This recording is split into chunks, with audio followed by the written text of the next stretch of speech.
आजपर्यंत आपण पाहिलं की कशा प्रकारे आपले अनरिझॉल्व इमोशन्स आपल्या आजाराला कारणीभूत असतात. आपण काही प्रसिद्ध व्यक्तींची उदाहरणे देखील पाहिली की ज्यांना असाध्य आजार झाले होते आणि त्यांनी फक्त माइंड पॉवरचा उपयोग करून आपले असाध्य आजार बरे केले. मित्रांनो, पण तुम्ही कधी ऐकलंय का की प्रेम ही भावना उपचाराचा घटक होऊ शकते? अविश्वसनीय वाटतंय ना, पण हे सत्य आहे. मी आज तुम्हाला एका अशाच व्यक्तीबद्दल सांगणार आहे ज्यांनी दाखवून दिलं की प्रेम, श्रद्धा आणि माइंड पॉवर याच खऱ्या उपचार शक्ती आहेत. आणि हे कोणी संत नाही, कोणी महापुरुष नाही, ते एक प्रसिद्ध तज्ज्ञ डॉक्टर आहेत ज्यांनी आपल्या औषध उपचाराबरोबरच प्रेम, श्रद्धा आणि माइंड पॉवर हे आपल्या उपचाराचे घटक बनवले. ते कसे तेच आपण आज या व्हिडिओच्या माध्यमातून पाहणार आहोत. नमस्कार, मी डॉक्टर दत्ता दातीर आज या व्हिडिओमध्ये तुमचं मनपूर्वक स्वागत करत आहे. मित्रांनो, मी ज्या डॉक्टरांबद्दल बोलत आहे त्यांचं नाव आहे डॉक्टर बर्नी सिगल. डॉक्टर बर्नी सिगल हे प्रसिद्ध अमेरिकन पिडियाट्रिक सर्जन होते. ते आपल्या शस्त्रक्रियेद्वारे रुग्णांवर उपचार करत होते, पण एका गोष्टीने त्यांचं पूर्ण आयुष्य बदलून गेलं. काही रुग्ण असे होते की त्यांचं जगणं जवळपास अशक्य वाटत होतं, पण काही महिन्यांमध्येच ते बरे होऊन बाहेर पडले. डॉक्टर सिगल हे विचार करू लागले की हे औषध उपचारामुळे झाले की इतर कशामुळे, आणि इथूनच त्यांचा शोध सुरू झाला. डॉक्टर सिगल यांनी हजारो पेशंटचा अभ्यास केला. त्यातील काही पेशंट हे विशेष होते. डॉक्टरांनी त्या पेशंटच्या ग्रुपला एक्सेप्शनल पेशंट असे नाव दिले. हे पेशंट विशेष कसे होते तर ते इतर रुग्णांपेक्षा आजाराशी कमी झुंज देत होते, स्वतःवर आणि जीवनावर प्रेम करत होते आणि स्वतः निरोगी झाल्याची कल्पना करायचे आणि आनंदी राहायचे. त्यांचा एकंदरीत ॲटिट्यूड असा होता की मी बरा होणारच. यावरून डॉक्टर सिगल यांनी निष्कर्ष काढला की love is most powerful medicine. It can heal even what science calls incurable. 1986 मध्ये डॉक्टर सिगल यांनी आपले अनुभव एका पुस्तकामध्ये मांडले आहे. त्या पुस्तकाचं नाव आहे लव्ह, मेडिसिन अँड मिरॅकल. या पुस्तकामध्ये डॉक्टर सिगल सांगतात की कशा पद्धतीने पेशंटची मानसिक अवस्था, त्याच्या भावना या त्याच्या शरीरातील पेशींवर थेट परिणाम करतात. आणि यात देखील जर रुग्ण स्वतःवर प्रेम करू लागले की शरीराला एक जगायचं कारण मिळतं. डॉक्टर सिगल यांचं देखील हेच म्हणणं होतं की प्रत्येक आजार हा शारीरिक नसतो, तर तो एक इमोशनल मेसेज घेऊन आलेला असतो.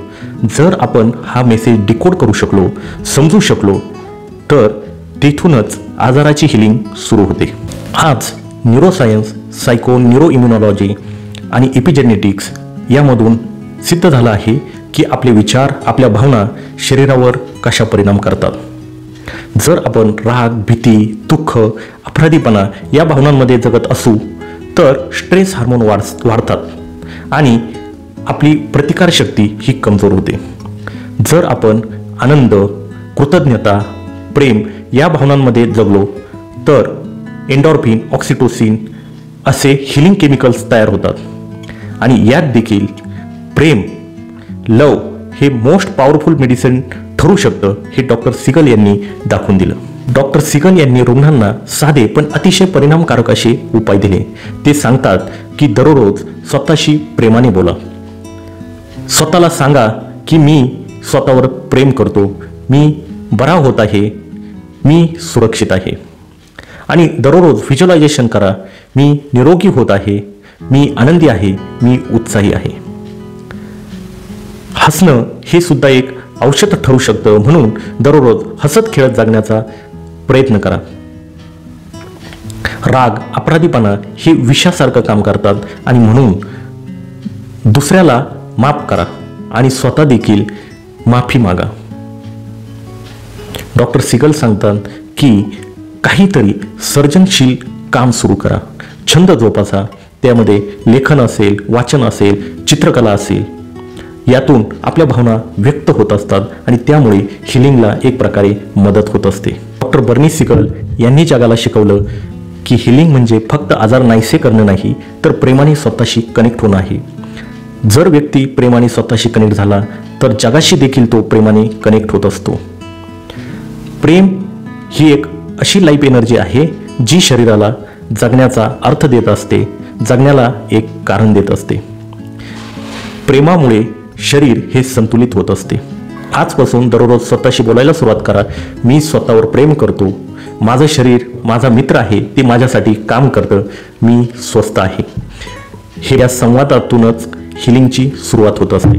जर हा मेसेज तुमच्या हृदयापर्यंत पोहोचला असेल तर आजपासून प्रेम व्यक्त करण्याचा संकल्प करा. कारण प्रेम हेच जगातील सर्वात प्रभावी औषध आहे. मित्रांनो, आजचा व्हिडिओ तुम्हाला जर आवडला असेल तर लाईक करा, जास्तीत जास्त मित्रांपर्यंत शेअर करा आणि या चॅनलला सबस्क्राईब करायला विसरू नका. पुन्हा भेटूया पुढच्या व्हिडिओमध्ये नवीन माहितीसह. तोपर्यंत धन्यवाद.